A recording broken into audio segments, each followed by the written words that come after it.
Welcome to Brave Healer Productions. It's time to experience what's possible.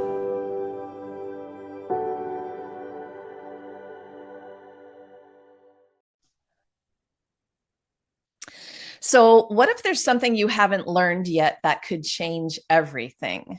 Welcome, everyone. I'm Laura DeFranco, the CEO of Brave Healer Productions, where we are helping the world experience what's possible. And here today to help me with that mission is Michael Sean Conaway, the incredible human who wrote our foreword for one of our newest books. This one is called Writing, the Brave Healer's Guide for World Changers. So let me tell you a little bit about Michael, and then we're going to get right into it today, you guys. Michael Sean Conaway is a spiritual teacher, philosopher, and generative futurist. He is the creator of the Holonic Method, a transformational framework that empowers individuals to awaken superconscious awareness, integrate the fragmented self, and generate thriving futures for themselves and the world. He is also the founder of Boldly Now, a global platform for spiritual development and purpose-driven impact. And Michael, I know that after that bio, you have my entire Brave Healer community leaning in, man. Like, I can't wait to ask you more about this. Welcome. Thank you, Laura. Thank you for having me, and thank you for the kind of great conversation you are for the world. The work you do is not only invaluable in that it gives people resources to heal themselves in their life, but it gives other writers a platform to understand how to do that and reach out to the world. So you're an exponential gift to the world. Thank you. Oh, thank you. Gratitude goes right back to you for saying yes. And we're just getting to know each other a little bit, which was awesome. And when I met you, I'm like, oh my gosh, this is going to be such a perfect collaboration. We're going to actually talk about collaboration a little bit today. And I'm honored to have you here. So you call yourself a futurist. Yeah. Will you tell us a little bit more about what that even means? Yeah, I was a creative and a technologically savvy person in the 90s when there weren't a lot of creatives that understood technology at all. And so really quickly, I became somebody who helped form the thinking about what interactive entertainment could be, like how computers and humans could interact in a way that was beneficial for people. And that meant that I was able to give insight to technology companies about what the future of their kind of hardware and software solutions might look like for people in the future. So I became a pretty traditional futurist, kind of helping to tell stories about the future of technology. I was right sometimes, I was wrong a lot of the times. But what I began to understand is that by standing in the future and telling these stories about where we were going, I was in essence changing the way the technologists in the present thought about the future. I would change their way, give them a vision of where to go, and then they would start executing on it. They'd start building stuff that matched the vision I was sharing with them. So then it became very odd. It's like, well, am I telling about the future, like seeing into the future, or am I just declaring a future and then they're making it happen? And I really began to think that it's the second part that was important. This ability to say something or declare, or later I began to call it generate a vision for the future that gets people to orient themselves individually, personally, or collectively in business level, orient themselves towards a vision of a future. And then once we do that, then we kind of know how to operationalize that, make plans, make milestones, et cetera, et cetera. People know how to do things, but if they don't know where they're going, it's hard. And if where we're going, especially in terms of the future these days, is dystopic, unkind robots and zombies, then how do we know how to grow and evolve towards something that's desirable? So I think almost everything that is juicy about this topic and all of life has to do with awareness. And because in your bio, you're saying, well, I'm going to help you awaken super conscious awareness. Like when I read that line, I'm like, oh, what does that mean? Like I have a certain level of awareness that I feel has helped me thrive. Tell me what's possible there. Yeah, well, my spiritual education is very traditional. I was first a Zen student. I studied with Roshi Philip Kapleau, and then on to Tibetan Buddhism, and I studied in Nepal and India. Urgyen Rinpoche was my teacher in Nepal, and there was a lot of, well, just settling down and getting all the mental clutter and distraction to go away. But there was a lot of states that these teachers would lead me towards that were nothing like my normal everyday state of consciousness. And I wouldn't have called them super consciousness at that time. I just thought, oh, these practices produce this state and give me this capacity to have a specific insight or a specific way of seeing the world. But I never was destined to become a Tibetan Buddhist teacher or a Zen Buddhist teacher. I was destined to kind of reach a wider population and speak to people at just where they're at. Didn't necessarily have to be a spiritual seeker or something like that. Speak to them where they're at. And so I wanted to give them the capacity to enter into these non-ordinary states of consciousness, let's call them, and give them the ability to use them to affect change in life. Our ordinary state of consciousness is really only good at reproducing who we are and what we are at the present moment. So these other states, like the love state or compassion state, put us in a place where we experience the moment entirely differently than we do normally. Based upon that experience, now we can have different perceptions about ourselves, our future, our possibilities, and hopefully begin to have an access to expressing ourselves through these states, which is really lovely when that happens. It is. I have some experiences with, specifically coming to mind is sound healing and breath work, and sometimes both at the same time. Yeah. And a lot of my community understands those modalities and the magic of them. It can be transformational. But right before we hopped on, we were talking about, if we get started writing in the morning, we might miss a meeting because we're in that zone. And that is also a state of consciousness, right? Yeah. So yeah, tell me more about that when you write. Yeah. Wow. It's definitely super consciousness because my ego tends to just disappear. Most of the time, if I'm writing well, if there's no struggle or resistance to the writing, I'm at the same, by the way, same thing for me when I'm teaching extemporaneously. There's a part of my consciousness that's like, wow, look at that. And oh, it's amazing. And it's kind of as if the identity is along for the ride. And there's this more primordial connection to the hard word to use, but the truth of what's coming through, or the resonant truth of what's coming through. And I think that capacity, when you lose your sense of self and the story or the concept or the philosophical topic is pouring through you, that's to me like the most exquisite feeling, the feeling of being used by life, the feeling of the universe coming through, versus that I'm working on or doing something. Later in the editing process, then I can need to show up and make sure that it makes sense and translates. But in that creative moment, the most exquisite thing is the extinction of self, is where the thing itself comes alive and takes center stage. So in general, what has writing meant to you in your life? Yeah, I think it starts with reading. So, I was not a normal child and was not, that children tend to expel those who don't fit within the normal pattern. So I wasn't at the center of the tribe, so to speak. I was on the outskirts of it. And that caused me a lot of dissonance. I wanted to fit, I wanted to belong, but I felt like in a way that, however, what are all the kind of different oddities about who I was made me unlovable by that world. And I was actually a pretty sensitive kid and had a pretty big heart, and kind of in a way could hold those two things of, I was unlovable by the center of that. I wanted to be part of it, but in a way I was also able to hold it. It didn't crush me, in other words. And from a very early age, the place where that kind of sensitive heart that I was could thrive was in books. There were heroes and stories and adventures and lands that part of myself could dance in awe and wonder at the creation that the writer had provided me. And it was pretty early, like 11 or 12, that I had this desire to be one who created those spaces for others. I wanted to, dream up worlds and people and experiences that would allow other people to have the sense of freedom to be exactly who they were without any editing of themselves. You don't have to go to a book and say, well, I'm going to be this kind of reader or that kind of reader. No, you just open the book and you experience it kind of full-heartedly.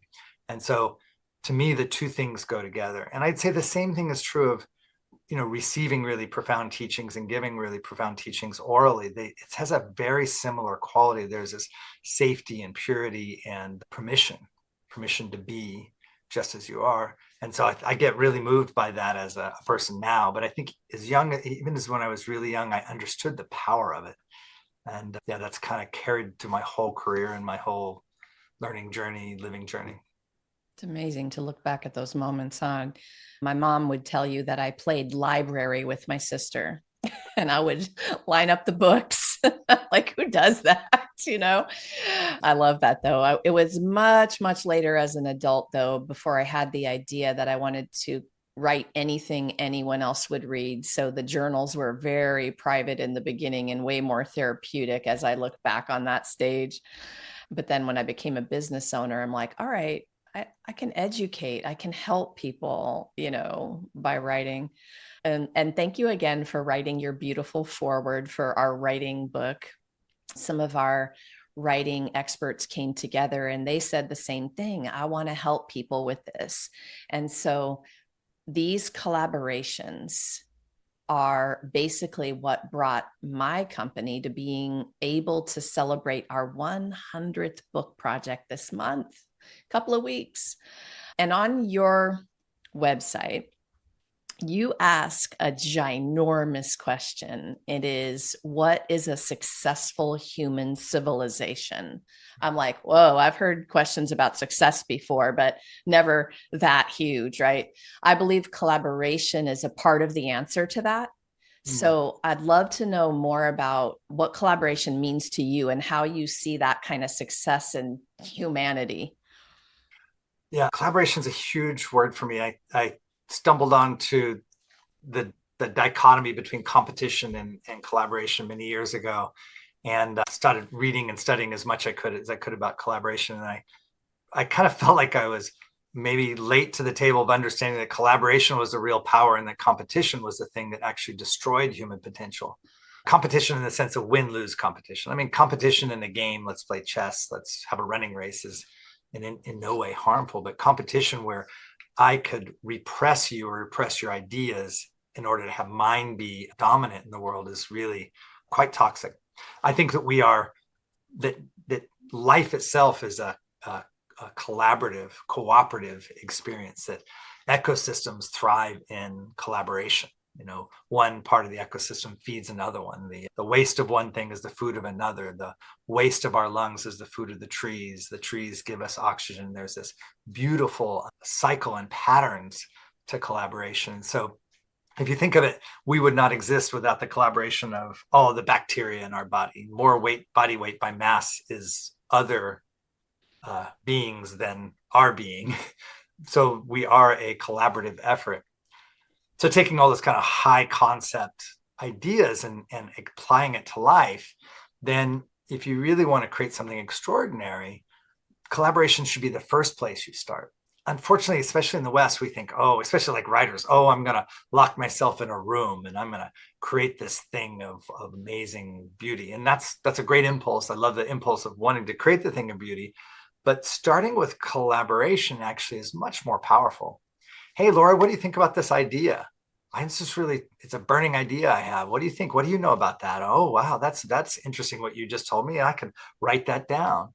And that understanding that if we are a collective sensing organism with many minds and many hearts, that if we want to do something extraordinary, together is probably the only way to create that. And some of my favorite stories about writers tend to be about collaboration. Jack Kerouac typing on the road on a roll of butcher paper, nonstop, probably fueled up by amphetamines, and then turning in the whole roll of butcher paper with probably no sentence breaks, much less page breaks, to his publisher, who turned it into a less than 300-page book by slicing and dicing and creating some kind of narrative structure.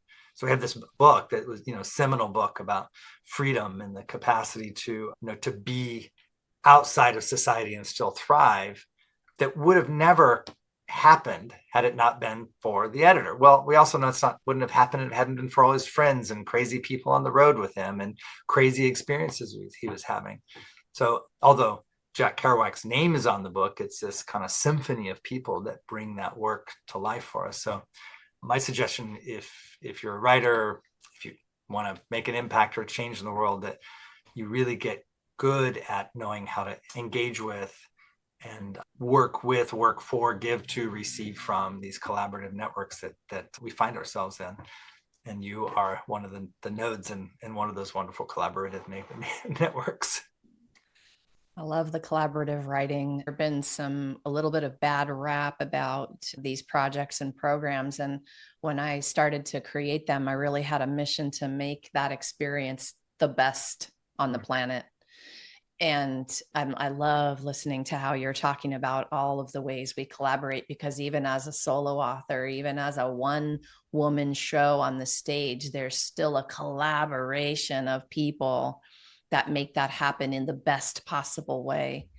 And I don't know, this idea just, it continues to turn me on more and more. I think I came to it a little bit late too. There was that whole competition collaboration thing.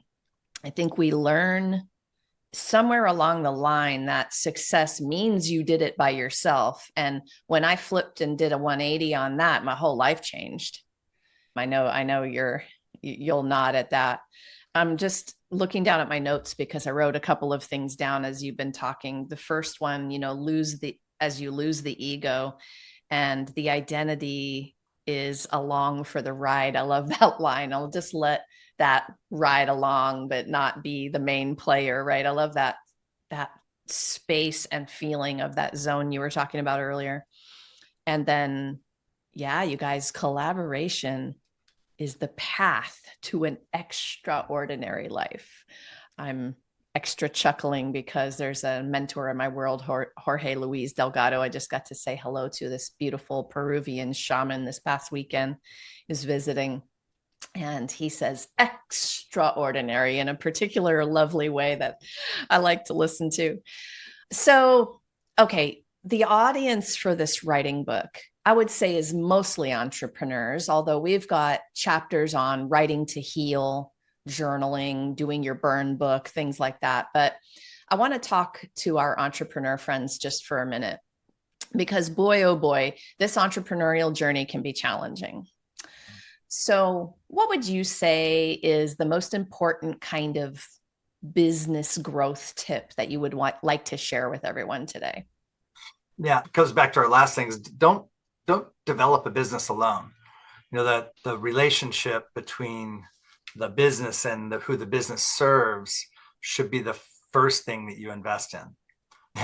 We often, I'm guilty of this 10 times over. It's horrible. I get this great ideas, right? And I'm so excited by ideas. Obviously, I wouldn't be writing and teaching if I wasn't excited by ideas. But sometimes the ideas grow up inside of me and I think, oh, wow, this is amazing. And then I take it out in the world and there's nobody that immediately says, hey, I'm really interested in that. And so then there's this long grinding process of trying to figure out, is anybody interested in this idea that I just had? Well, I'm not very smart, or maybe I'm still a little bit of a child in their own dream world. But what I notice about great entrepreneurs is the first thing they have is they have an idea. It's like, how can I test to see if anybody else thinks this is a good idea? Long before you name the thing, long before you set up a corporation and open a bank account, how do you get a community of people who are interested in the thing? That's often about doing something where you find people who are interested in it and you don't charge them for anything. You just serve them. It's like, well, if I did this, would that help you? If I did this, would that help you? Would this make things easier for you? Would that make things work better for you? What do you think about these ideas? And then together, you're able to grow something that looks a little bit more like a business than just an idea. You can always name it later. You can always set up the company. You can always raise funding or whatever you need to do that. But not doing that first leaves you, like me, with a string of failures. You talk about burn books. I've had a ton of burn businesses, and ones that I hung on to for too long that created a little good but didn't create much money. I've tried every kind of business you can think of.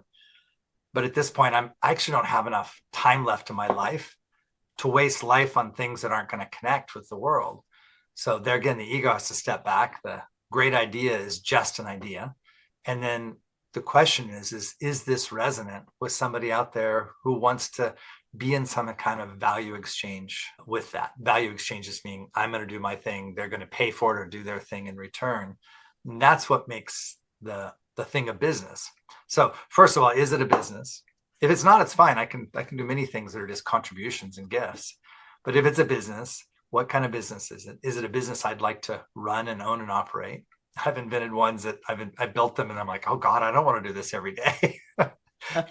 That's really silly too. So that early experience with your users, your customers is really important. And I would say the same thing is true of writing, that you grow up your writing ideas with your audience along for the ride. So don't just seek out the collaboration with other writers or other thinkers. Seek out the audience itself. I do it now by live teaching and teaching with people. I can see with my eyes and my heart how the different things land with people. And then so there's like a live real-time workshop going on as I'm experiencing, often as a ego kind of set aside, I'm experiencing things coming out of my mouth and seeing their how they land with people, seeing what those people might say later. And then that informs me. It's like, oh, here's the path to connecting that for people. Here's the path to connecting that for people. So I think it's all, anytime you're in relationship with others, maybe it's all about that. Maybe even in your romantic relationships or your relationships with your kids, the first thing you should do is be in dialogue versus being inside thinking you kind of have the answer, the solution. Yeah, really, really great. Oh, you guys rewind that and listen to it again. Okay. Yeah, really great advice. It's how my business got started, through a beta test of teaching people and seeing, what was going on. And you're giving me a lovely moment, because I did this without really knowing it recently. There was a writers conference and they had a call out for workshop proposals, and you could submit several. And I love to talk about all kinds of things. So I went ahead and submitted 3 different ones. And the one they chose is the book I do want to write. And it was such confirmation that they chose that one. And out of all those other ideas that I could have written about or taught about, I'm like, yeah. So you're just giving me a moment of this happened recently. And now it's a little bit more validation for it, more acknowledgement. Yeah, follow that energy, right? Yeah. What Yeah. feels Yeah. like Yeah. action, follow that energy. Okay. I would love for you to take a minute to talk about what you're up to in the world. How do people work with you? What I know you're up to a lot of things. What's going on in your world? Yeah, I'm on a personal journey as well as a working journey, if you will. I had always been, up until kind of the year or two before the pandemic, a behind the scenes activator. I was a film director, agency owner, supported other people in getting big ideas out in the world. And so around 2019, I had been invited to do a bunch of speaking on time and kind of how we exist in time and how we create these futures. And I'd been doing a bunch of events where I'd led people to create big, 5 and 10 year visions for the future. And I realized at that point that I was between a rock and a hard place, as we say in Texas. I couldn't go back to just, being a service business owner. And I wasn't really ready to be out there at the front of the stage. And so over the past 5-6 years, I've been in that journey. And it's been really multifaceted. When you're a agency owner, there's a certain character you play: creative, innovative, genius sometimes, but business oriented, like all about the business impacts. And that worked for a while. And then I went on to doing impact businesses. We only did businesses that were good for people or good for the planet. Now I get to be those things, except about something that made a positive impact. And then eventually, coming towards where I am today, it took quite a bit to call myself a spiritual teacher. It took about 3 years, actually, of being like a spiritual teacher, but not being willing to say it. And then another year of feeling awkward about it. And then really, I think maybe even only in the past 6 months, there again, once the ego steps out of the way and I see the kind of love and joy and stuff that gets generated in people experiencing me as a teacher, am I able to say, okay, I've arrived. Now what? And so a lot of where I'm at is now, but we've got a platform Boldly, which we teach courses and stuff like that. We're doing a lot more live events. The more we do live, especially live and immersive events, the more we realize that that's really the only way to have, deep and lasting impact. Writing a book on that topic, on the things I've been speaking about in the past year, teaching about in the past year, and super excited. So the best way to engage with me is, first of all, through the Boldly platform, my Instagram account. And DM me if you have a question or you're interested in something. We have either my team or myself will get back to people, and we're just interested in hearing about people's lives and about what's missing for you, and how do you reconnect to the part of you that is loved and is loving and is infinite and wise, and all of these things that seem to be in diminishing supply these days. Our time is in diminishing supply because of our constant swiping and binge watching and whatnot. The competition for our attention is so high, and yet the dance that we are is not really meant to be for consumption. It's here to be for creation, for generation. And when you can connect to that, especially with other people that are connecting to that, you kind of feel this feeling of two things to me. One is a sigh of like, oh my goodness, I can finally for a minute relax. I don't have to be hyper vigilant all moments of every day.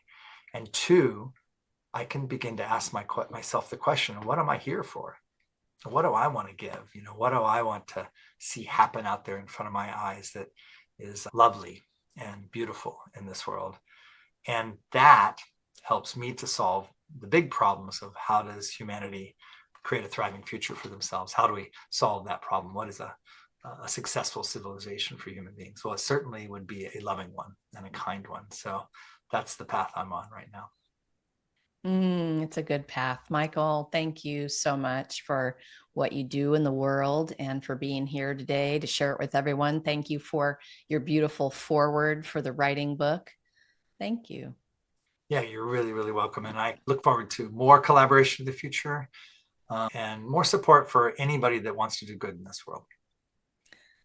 All right, you guys. So I hope you can feel that this is way more than a book we're publishing. This is a generous community, including what Michael is offering. And if anything that you heard today is making you curious, or you've got a question, or you're hoping for some support, well, come on down to the show notes, because I've got all his links hooked up there for you, and go explore all of the things he's talking about, the different things that he's up to in the world. I can't wait for you to find out more. If you have that question, he's there to answer it. And some of you know already that the writing book is part of a much bigger event and celebration that we're hosting for authors or author wannabes this month. We hope to see you at the Brave Healer Productions 100th book celebration. It's a networking and give back event. It's a fundraiser for my nonprofit partner, the Inkwell. So I've got information down below about that as well. And lastly, everyone, remember, your words change the world when you're brave enough to share them. So it is time to be brave. See you next time, everyone.